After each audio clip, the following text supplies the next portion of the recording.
Next.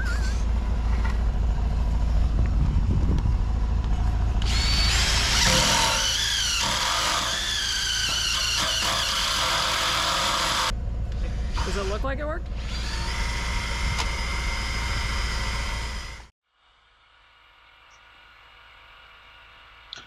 So what we're doing here is trying to put a nailer on top of our beam so that when we lay in our I-joists, we can actually nail them down and not have to nail them or screw them to the I-beam every time. And as you can see, we're having a lot of trouble getting these drill tips. They're drill tips that we're trying to screw into the top cord of that I-beam. And the I-beam is so thick that the drill tips would not drill through it. It was just melting the tips of them. So we started pre-drilling. I think Dan found something that was hot. So we started pre-drilling, and that worked fairly decent until we got down to where the board had a little bit of a twist in it.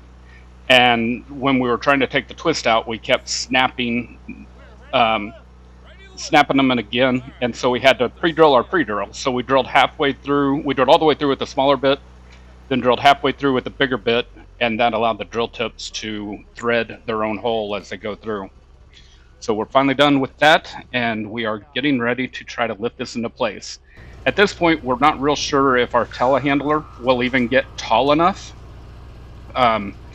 What actually happened is we almost didn't rig it with enough slack in the chain in order for us to get it set all the way down in the hole. We were really, really close to not actually being all the way in the hole and running out of lower before the telehandler boom hit the front of the garage wall. But it was like within a couple of inches, but we managed to get it done. Here I'm just grinding the paint off of the very ends of that because I have metal plates in my pockets, and I'm going to reach back in there with a welding rod.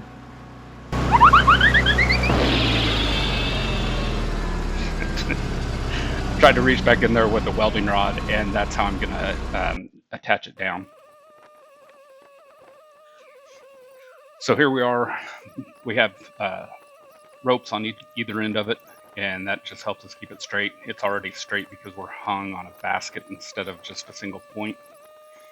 And then it starts raining on us right as we get ready to lift this thing. Not hard, just enough to make the catwalk slick. And so we tried to get it as much in the center as we could, but then the nice thing about that telehandler, it has the ability to tip side to side, and I was able to just tip side to side and get it to centered up in the pockets.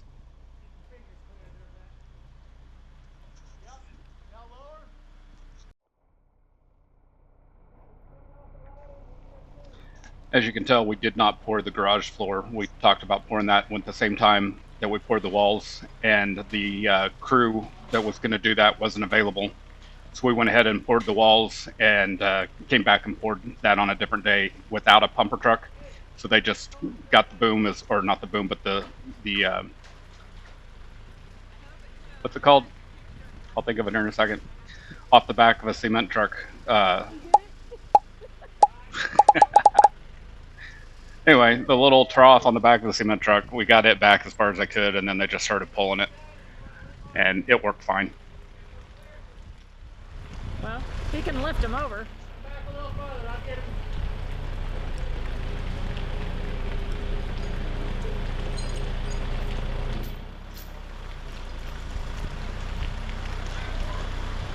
I'm good.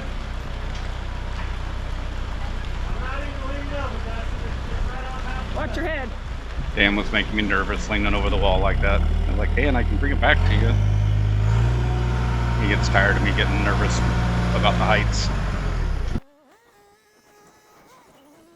A speed demon this thing is not.